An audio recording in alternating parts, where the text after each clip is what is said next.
El agua invisible desempeña numerosas funciones vitales. En la naturaleza soporta ecosistemas de animales y de plantas. En muchas regiones modela el paisaje, crea la morfología y también permite que fluya agua por el cauce de los ríos durante todo el año. Aparte de estas funciones ecológicas, es vital para el hombre porque es fuente de abastecimiento y también en la producción de alimentos. Esta multiplicidad de funciones del agua subterránea a veces genera conflictos entre ellas. Por eso es necesaria una gestión que permita una distribución adecuada y el satisfacer de una manera equilibrada todas estas funciones.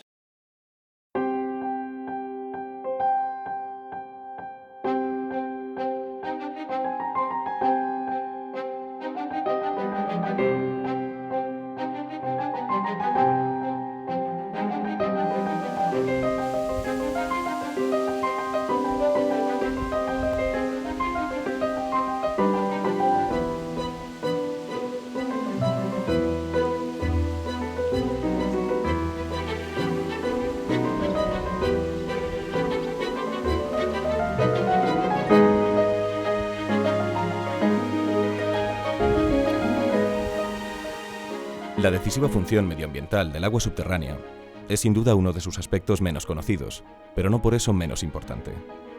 Aunque en ocasiones no la veamos, muchos de los paisajes llenos de vida que contemplamos se deben a la presencia de agua subterránea. Este es el caso de los humedales.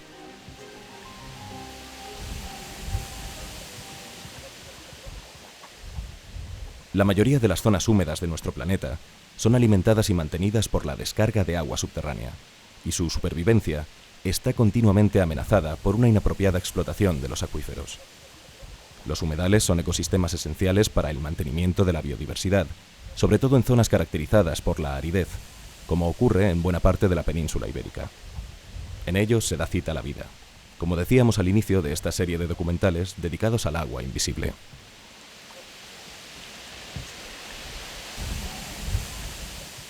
Tienen, además, una importante función económica que el hombre ha venido explotando desde el pasado, con un futuro prometedor, ahora que la vuelta al contacto con la naturaleza tiene un valor añadido cada vez más apreciado. Siempre, eso sí, que sepamos preservar y proteger el frágil equilibrio ecológico en que está basada su existencia.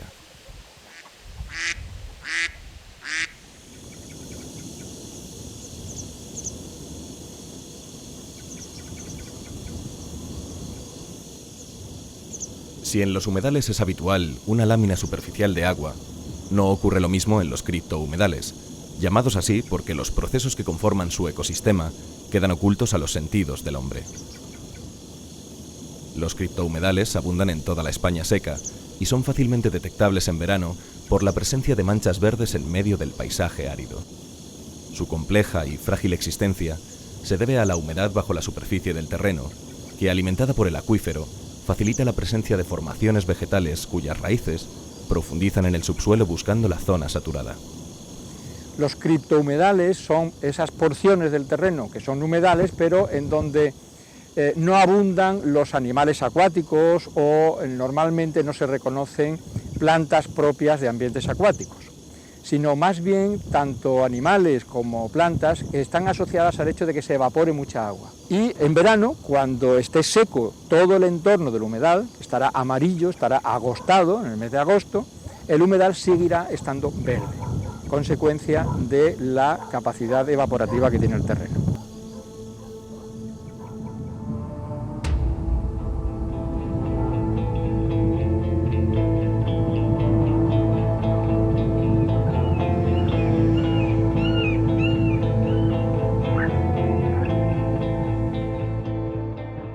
El origen del agua que alimenta a humedales y criptohumedales hay que buscarlo en las zonas de recarga, a veces alejadas muchos kilómetros del punto en el que el nivel freático se aproxima a la superficie y da pie al milagro de la vida que el criptohumedal representa. En su camino hacia la zona saturada y después, a lo largo de su recorrido en el seno de los flujos de la circulación subterránea, el agua disuelve los materiales con los que entra en contacto, cargándose de sales minerales. La distinta proporción de iones químicos presentes en ella dependerá del recorrido y del tiempo de permanencia en el acuífero, y dará origen a distintos tipos de suelo que, a su vez, determinarán la vegetación que de ellos se alimenta.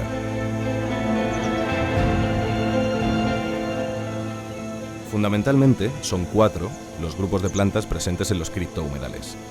Según el grado de tolerancia a la salinidad, se distinguen las halófitas, que se desarrollan en hábitats salinos a los cuales se han adaptado por un proceso evolutivo, y las glicófitas, que por el contrario viven sobre mantos acuíferos de calidad de agua muy dulce. Un tercer grupo lo componen las plantas que toleran con éxito un grado notable de alcalinidad, lo que les permite vivir sobre aguas salobres. El cuarto grupo lo forman plantas que se adaptan con mayor o menor éxito a cualquier tipo de agua. Pueden aparecer formando comunidad propia o compartida con alguno de los grupos anteriores. El criptohumedal es uno de los grandes remodeladores del paisaje, sobre todo en las zonas áridas. Un ejemplo muy peculiar y al mismo tiempo muy abundante en las áreas costeras es el de las albuferas, propiciadas con la ayuda del mar por la formación de restingas. Una restinga es una barra de arenas y de cantos rodados que se forma a lo largo de la costa en un mar somero, a lo largo de una corriente. Cuando esta barra emerge por encima del nivel de agua, independiza el mar de un lago interno que se llama albufera. Es una zona húmeda conectada con el acuífero, de forma que la alimentación de agua a esta antigua albufera, a esta marjalería, es a través de manantiales subterráneos llamados huyals, por donde el acuífero descarga agua en la marjalería. De forma que si actuamos sobre el acuífero, por ejemplo, sobreexplotándolo, haremos descender hasta la desecación a esta antigua albufera, que tiene una cierta función ecológica, puesto que sirve de refugio a un gran número de aves. Pero con estos ejemplos no se agota el papel que desempeña el agua subterránea en la configuración del medio y del paisaje. Cuando se descarga directamente al mar, origina peculiares ecosistemas costeros, pero también coopera de una forma decisiva en la formación y el mantenimiento de muchos lagos, como los de la comarca catalana del Pla del Estany, el mayor y más conocido de los cuales es el de Banyoles. El lago de Banyoles es singular desde el punto de vista hidrológico y hidrogeológico porque, a pesar de que sí que tiene una cierta aportación de aguas superficiales, la mayor parte de sus aportaciones son subterráneas. Y son subterráneas básicamente gracias a un acuífero formado por unas calizas marinas de edad eocena que presumiblemente se encuentran muy calcificadas. Estas calizas, al estar confinadas, se encuentran a una presión suficientemente elevada para poder surgir hasta la superficie del terreno a favor de un sistema de fracturas que han permitido disolver una unidad de yesos que está por encima de estas calizas, lo que le ha dado una capacidad de aportes de agua muy superior a la que podría admitir un medio fracturado convencional, como por ejemplo el que podría ser de un granito.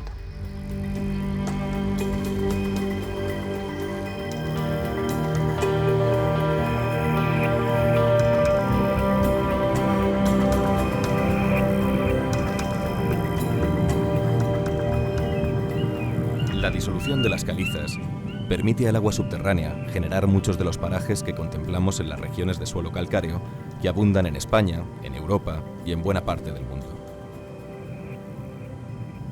Bajo el suelo, el progresivo descenso del nivel freático va dejando cavernas pacientemente horadadas por el agua que sorprenden por la fantástica belleza de sus formas.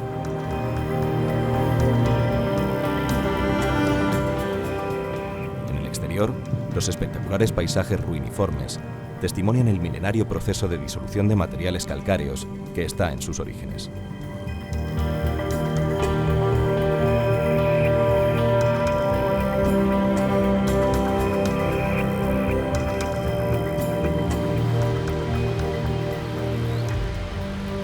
Menos evidente para el profano es la función de soporte que el agua subterránea presta a los bosques de ribera.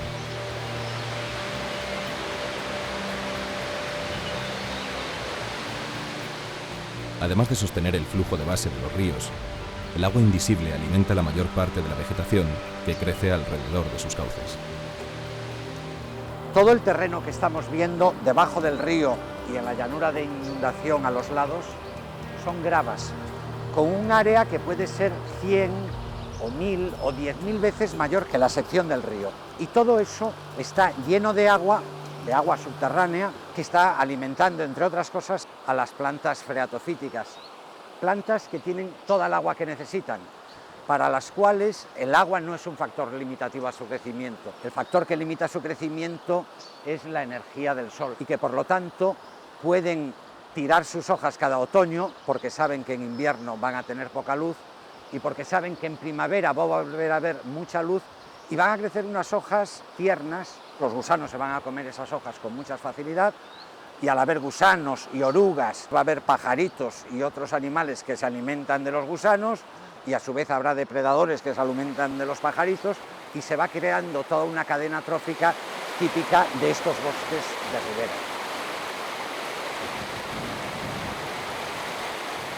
Las importantes e imprescindibles funciones ambientales que, como hemos visto, desempeña el agua subterránea en la naturaleza, han de ser compartidas con las necesidades del hombre. Para la humanidad, cada vez más, el agua invisible representa un recurso de supervivencia. Sin ella, por ejemplo, sería imposible mantener la producción actual de alimentos.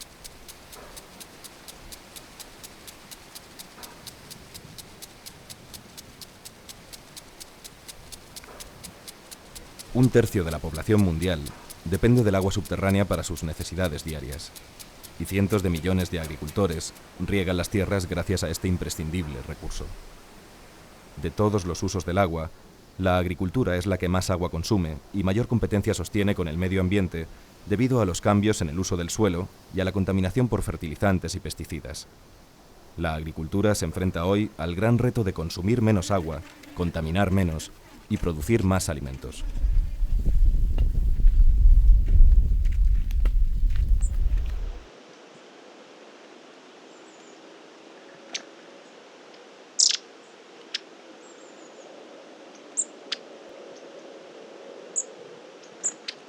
El abastecimiento urbano es, tras la agricultura, el segundo gran beneficiario del agua subterránea.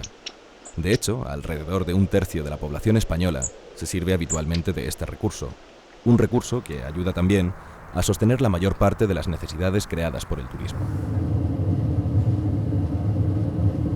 El agua subterránea es un recurso de gran calidad, por lo que la Unión Europea, en su Directiva Marco, recomienda la preservación de los acuíferos para su utilización en abastecimientos. De hecho, las aguas subterráneas son las más adecuadas para satisfacer las necesidades de ciudades de mediano y pequeño tamaño, por su economía y su calidad, y por requerir un proceso de potabilización simple, sin apenas adición de sustancias extrañas.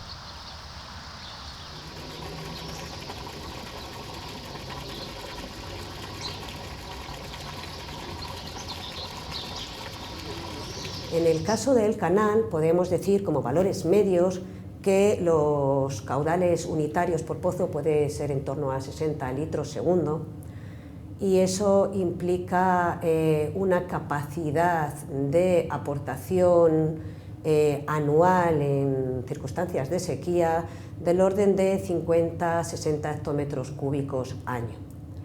Eso supone cerca de un 9% del volumen total abastecido en los periodos que estamos funcionando.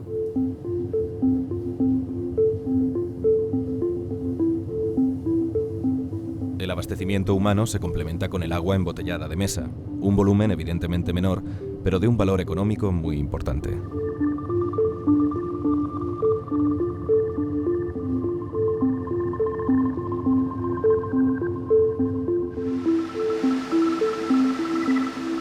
Los acuíferos también suministran agua a la industria, el tercer uso en importancia, con cerca de 900 hectómetros cúbicos anuales en España.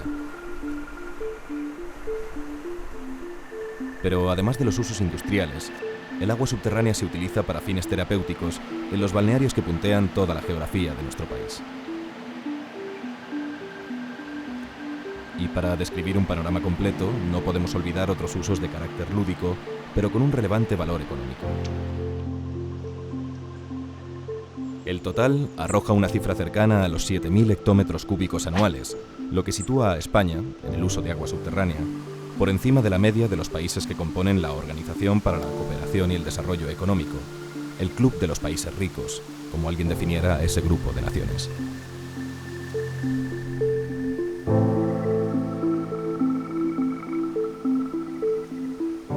El agua aparece con frecuencia en los medios de comunicación. Sequías, escasez, contaminación y conflictos bélicos provocados por su apropiación son problemas que ponen de manifiesto la necesidad de una buena ordenación en el uso de este vital recurso, o lo que es lo mismo, la necesidad de una buena gestión. La gestión de las aguas subterráneas es algo que tiene una parte que es técnica, pero tiene también una parte muy importante que es de tipo económico. El agua, para cumplir sus funciones, tiene que tener unos determinados parámetros económicos, tiene una parte legal, tiene una parte social muy importante y, por supuesto, tenemos que compartir nuestros deseos de extraer y poner a disposición ese agua con la naturaleza. Y la gestión tiene que tomar en cuenta esto, y todo esto se hace de acuerdo pues, con unas reglas y también con arreglo a una planificación, si esa planificación existe.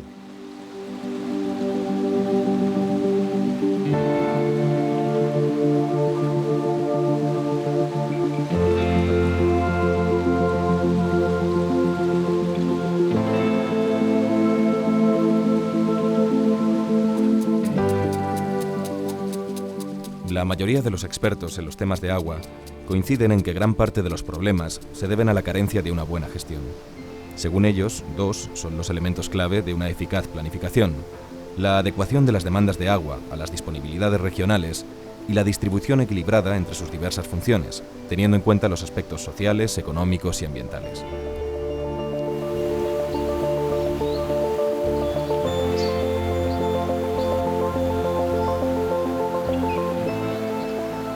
Por otra parte, aplicar la forma de gestión del agua superficial a la subterránea es un error que se comete con frecuencia. Las condiciones ambientales e hidrológicas de las primeras son muy diferentes, y la gestión debe tener en cuenta que las aguas subterráneas tienen características propias que hay que conocer y respetar.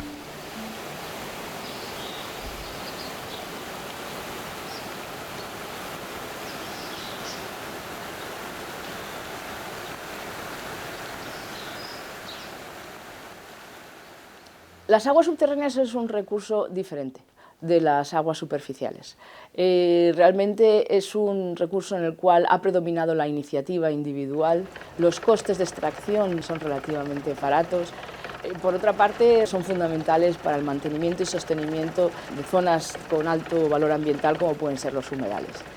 Todo esto hace que la cooperación en las aguas subterráneas tenga unas características muy específicas que es necesario resolver. Hace falta una gestión común precisamente para evitar lo que se ha venido a llamar la tragedia de los comunes, por las cuales pues las iniciativas individuales no llevan a un resultado óptimo para todos los usuarios y no es sostenible a medio y a largo plazo esa extracción de agua subterránea. Acaban produciendo situaciones como está pasando en la India y también en acuíferos, en las zonas más secas, por las cuales se está sobreexplotando y pueden quedar 10-20 años de utilización de esos recursos, o sea que realmente no es sostenible en el tiempo.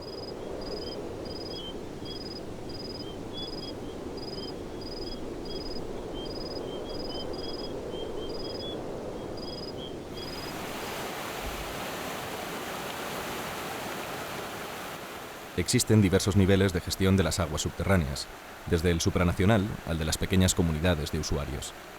En todos ellos se dispone de una normativa, un plan financiero y una estructura administrativa encargada de su cumplimiento.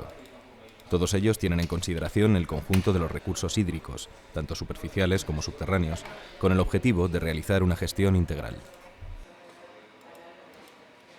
La Directiva Marco de Agua ha establecido la planificación hidrológica como uno de sus fundamentos de implantación de la política de agua en la Unión Europea, una cosa que ya existía en España. Existe la planificación a nivel nacional, que el Plan Hidrológico Nacional tiene rango de ley y sirve para coordinar todos los planes de las diferentes demarcaciones. La base es la legislación básica europea y nacional, y el plan hidrológico, digamos, que es la hoja de ruta específica para cada una de las cuencas con sus problemas específicos y concretos. En el siglo XIX la gestión del agua se realizaba por provincias. En el caso de la cuenca del Ebro, pues había 17 provincias.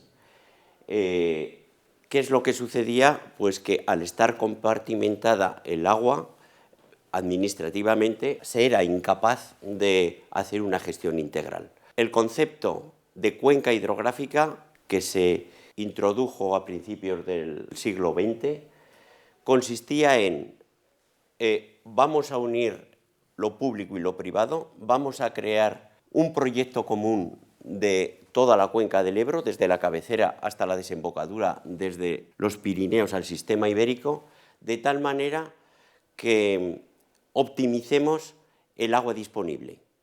Esa fue la idea y el resultado ha sido un resultado de éxito. Que un territorio que era estepario, desértico, paupérrimo, se ha convertido en un eje económico, en el que el agua ha jugado un papel importante. Desgraciadamente, la tardía incorporación de las aguas subterráneas al ámbito de la planificación ofrece aspectos que es necesario mejorar. Todavía hoy las medidas de gestión son más de carácter pasivo que proactivo, ignorándose toda una batería de instrumentos técnicos para integrar el uso conjunto del agua superficial y subterránea.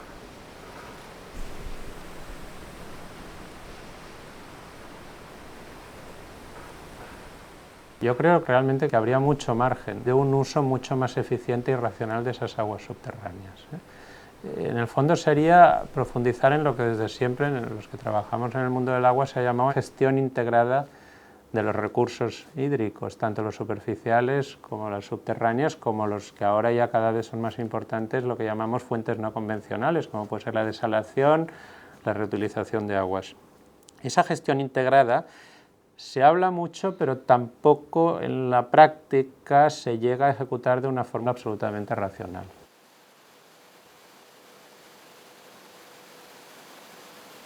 Otro aspecto en el que la gestión del agua subterránea presenta un gran déficit es el legislativo. El hecho de que en la normativa se las trate igual que las aguas superficiales indica que no se ha sabido atender a sus características propias.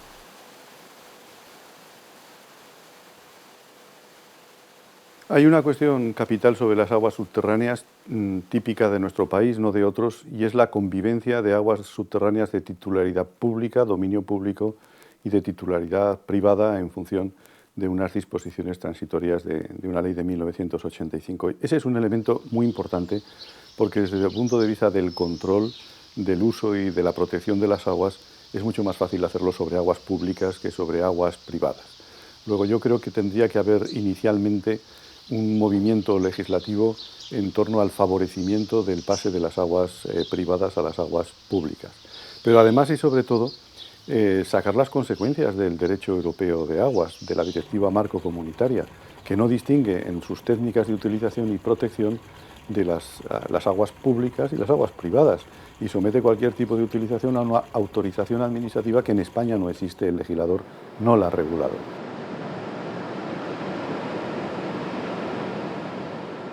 Desde hace tiempo, parece universalmente aceptado que las aguas superficiales y las subterráneas integran el ciclo continental del agua. Pero el camino hacia una gestión conjunta no termina de concretarse en una actuación definitiva, aunque existan ya ejemplos que demuestran su indiscutible eficacia. Uno de ellos es la recarga artificial de acuíferos, un instrumento de gestión tan importante como los embalses de agua superficial. La experiencia pionera en España, con resultados muy satisfactorios, es la realizada en el Bajo Llobregat, zona estratégica de abastecimiento de agua a Barcelona.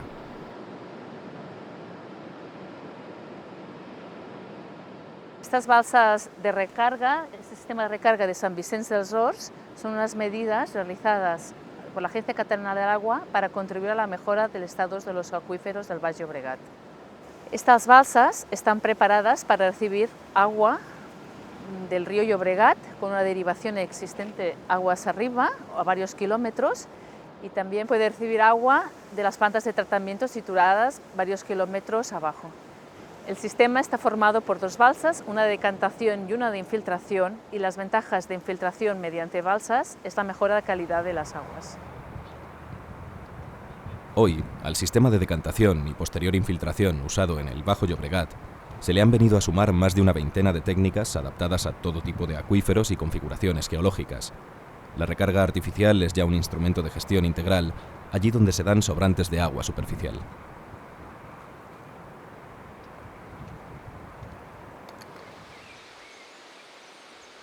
Otro instrumento importante de gestión conjunta e integrada de las aguas es el de las comunidades de usuarios, cuyo antecedente histórico, en el caso de las aguas subterráneas, hay que buscarlo también en Cataluña, donde en 1982 se constituyó la Comunidad de Usuarios de Agua del Delta del Llobregat. Estamos en un acuífero urbano, periurbano, y por tanto su explotación está dedicada básicamente al abastecimiento. Un 70% del agua es para abastecimiento, el 20% es para uso industrial y el 10% restante es para uso agrícola. El hecho que fuera la primera comunidad de usuarios de aguas de España hizo que fuera el modelo, la inicial. Luego, cuando se actualizó la ley de aguas en el 85, se tomó como referente los estatutos de dicha comunidad para establecer el reglamento de dominio público hidráulico y así transponer dichos estatutos para otras comunidades de usuarios. Hoy, en consonancia con la Directiva Marco de la Unión Europea, todos parecen coincidir en que la buena gestión integral del agua no es posible sin la implantación y participación de comunidades de usuarios con amplias competencias en el control de la explotación y que además integren todas las aguas y todos los usos, abastecimiento agrario e industrial. Las comunidades de usuarios en España tienen una larga tradición, son entidades públicas de derecho y precisamente dependen de la Comisaría de Aguas, pero estas comunidades de usuarios, que son esenciales en la gestión del agua en España, tienen un funcionamiento muy claro y con mucha tradición en las aguas superficiales, pero no tan claro en las aguas subterráneas. Ese es un reto de los últimos años. Nos ayudan a hacer una gestión compartida que en el caso de las aguas subterráneas es muy importante.